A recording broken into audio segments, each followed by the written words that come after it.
ನಮ್ಮ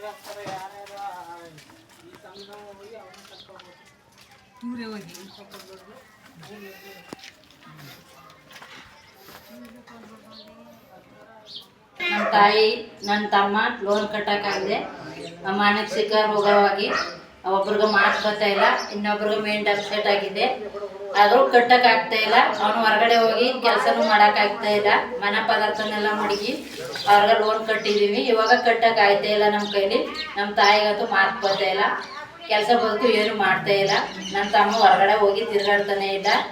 ನಾವು ಎದರಿಂದ ಕಟ್ಟೋದು, ನೀವು ಏನಾದರೂ ಒಂದು ಪರಿಹಾರ ಹುಡುಕಿ ನಮ್ಗೆ ಒಂದು ಏನಾದರೂ ಒಂದು ವ್ಯವಸ್ಥೆ ಮಾಡಿಕೊಡಿ.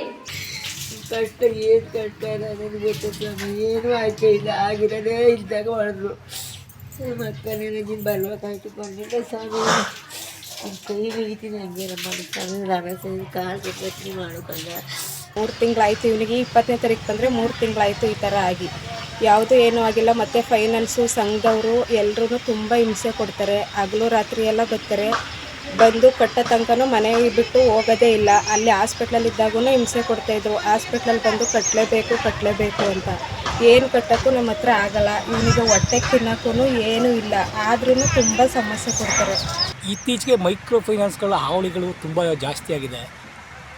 ಎಲ್ಲಿ ನೋಡ್ರು ನಮ್ಮ ಸಿರಿಮಳ್ಳಿ ಗ್ರಾಮದಲ್ಲಿ ಕನಿಷ್ಠ ಅಂದರೂ ಒಂದು 15 ಮನೆಗಳು ಊರಿಂದ ಹೊರಗಡೆ ಹೊರಟೋಗಿದ್ದಾರೆ. ಊರಲ್ಲಿ ವಾಸ ಇಲ್ಲ. ಗಂಡ ಒಂದು ಕಡೆ, ಹೆಂಡತಿ ಒಂದು ಕಡೆ, ಮಕ್ಕಳು ಒಂದು ಕಡೆ. ಮಕ್ಕಳ ವಿದ್ಯಾಭ್ಯಾಸ, ಲೋನ್ ಕೊಡುವಾಗ ಹಿಂಸೆ ಮಾಡಿ ಲೋನ್ ಕೊಡ್ತಾರೆ. ಅವ್ರಿಗೆ ಅವ್ರ ಅನುಕೂಲಕ್ಕೆ ಎಷ್ಟು ಯೋಗ್ಯತೆ ಎಷ್ಟಿದೆ ಅಷ್ಟು ಕೊಡೋಲ್ಲ.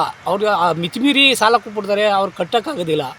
ಕಟ್ಟೋಕ್ಕಾಗದಾಗ ಊರು ಬಿಟ್ಟಿದ್ದಾರೆ. ಅವ್ರಿಗೆ ಮಾನಸಿಕವಾಗಿ ಹಿಂಸೆ ಕೊಟ್ಟು ತುಂಬ ಮನೆಗೆ ಬಂದು ಆಮೇಲೆ ಕೊನೆಗೆ ಅವ್ರು ಎಲ್ಲಿ ಹೋಗಿದ್ದಾರೆ ಅಲ್ಲಿಗೂ ಅವ್ರನ್ನ ನಂಬರ್ ತೊಗೊಂಡು ಅವ್ರ ಫೋನ್ ಯಾವುದೋ ಮುಖಾಂತರ ಅವ್ರ ನಂಬರ್ಗಳು ತೊಗೊಂಡು ಅವರು ಎಲ್ಲಿ ಈಗ ಕೊಡಗೋ ಎಲ್ಲೋ ಹೋಗಿರ್ತಾರೆ, ಮಡಿಕೇರಿ ಕೊಡಗು, ಅಲ್ಲಿ ಕಾಫಿ ಬೀಜ ಇನ್ನೊಂದು ಏನೋ ಮಾಡೋಕ್ಕೆ ಹೋಗಿರ್ತಾರೆ, ಕೂಲಿ ಮಾಡಿ ಜೀವನ ಮಾಡೋಕ್ಕೆ ಹೋಗಿರ್ತಾರೆ, ಗಾರೆ ಕೆಲಸ ಮಾಡೋಕ್ಕೆ ಹೋಗಿರ್ತಾರೆ.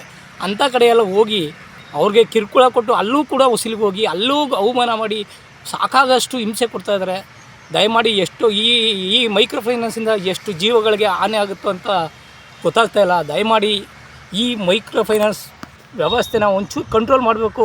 ಇದಕ್ಕೇನಾದ್ರು ಕಾನೂನು ಕ್ರಮ ಕೈಗೊಳ್ಳಬೇಕು ಅಂತ ಈ ಮೂಲಕ ಸರ್ಕಾರಕ್ಕೆ ಮನವಿ ಮಾಡ್ಕೊಳ್ತೀನಿ.